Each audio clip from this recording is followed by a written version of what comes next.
Nursing future officer, I hope आप अच्छे होंगे। आपने 11 मार्च को आरआरबी का एग्जाम दे के आए हैं, तो ये फर्स्ट मीटिंग का नर्सिंग से रिलेटेड जो सब्जेक्ट्स हमारे दिया गया है उसको हम एक्सप्लेन करके देखते हैं। वीडियो को डिलीट न करते हुए ज़्यादा हम टॉपिक पे आते हैं। फर्स्ट क्वेश्चन क्या कह रहा है, in individual human immunodeficiency virus infect dash देखिए क्वेश्चन पूछा है, cell is immune system. 4 option दिया गया, इसका आपका करेक्ट आंसर है T helper cell. T helper cell. Second question क्या कह रहा है, drug that release indigestion and heartburn by neutralizing stomach acid is also known as. मतलब आपको एक कौन सा ऐसा ड्रग दिया जा रहा है जो पेशेंट का हार्ट बर्न हो रहा है और स्टमक एसिड को क्या करना है, न्यूट्रलाइज करना है। तो एंटा एसिड पेशेंट को हम प्रोवाइड करेंगे, जिसका ये एमसीक्यू है। करेक्ट आंसर ने सही क्वेश्चन किया है। इन्होंने 4 ऑप्शन को क्या किया है, 4 ऑप्शन चूज किया है। थर्ड क्वेश्चन क्या कह रहा है, what type of sampling will be applicable when the population consist of the unit rather than individual. आपका करेक्ट आंसर है 1/4। इन्होंने जिसका ये क्वेश्चन है, जिसका ये पीडीएफ है, इन्होंने इस क्वेश्चन का कोई भी ऑप्शन चूज नहीं किया है। फर्स्ट ऑप्शन सही है। इन्होंने अपना कोई भी the role of complement system and opsonization affect with response for the inflammatory process में ये क्या है, करेक्ट आंसर आपका फॉर्मेशन ऑफ सेक्स रिडुअल्स। इन्होंने कोई आंसर नहीं दिया है। आपका 6 क्वेश्चन कह रहा है, the quantitative research if the population is homogeneous then the sample size may be sufficient। sample size small sample size sufficient होना चाहिए। सिंपल करेक्ट आंसर आपका small sample size. 7 number, immune during required by 5% सेबलोन is disinfect glassware items in the hospital में।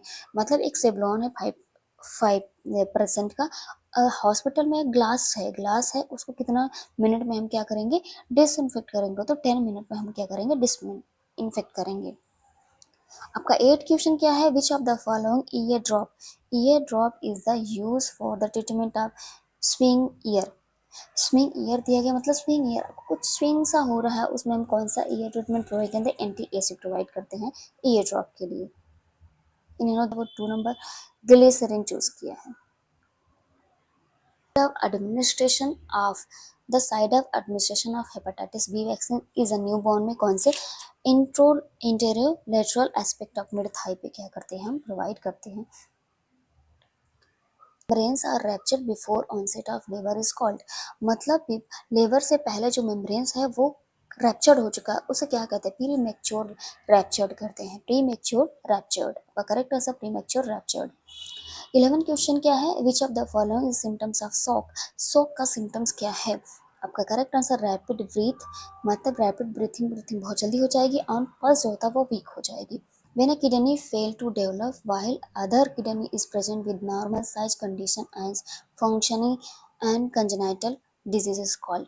इसका correct answer है renal अजीनेसिस है। लेकिन अब क्या करता है, फिमोसिस की बात करते हैं। फिमोसिस को क्या होता है, फिमेसिस जो होता है, अगर जो फिमोसिस होता है, जैसे जो मेल का जो लिंग होता है, मेल का मान लीजिए ये लिंग हो गया, ये ऊपर एक स्किन होती है, एक ऊपर से क्या होती है, कवर होता है। लेकिन क्या होता है, ये स्किन आगे पीछे होता है, मतलब आगे पीछे होता है वो। ये स्किन क्या होती है, एक स्किन से कवर है, तो ये स्किन आगे पीछे होती है, खुल जाती है। तो इस ओजिनेसिस में क्या होती है, ये आपका लिंग मेल का लिंग हो गया और ये स्किन कवर हो जाती है, थोड़ा सा बस यूरिन निकलता है, लेकिन स्किन आगे पीछे नहीं हो जाती है, बहुत हार्ड हो जाती है। उसमें पेशेंट को बहुत प्रॉब्लम होती है, कंजेनाइटल डिफेक्ट होता है।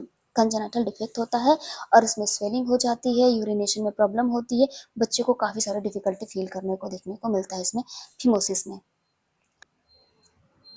अब हम बात करते हैं सेकेंड नंबर में क्या है, रीनल डिस्फेक्सिया।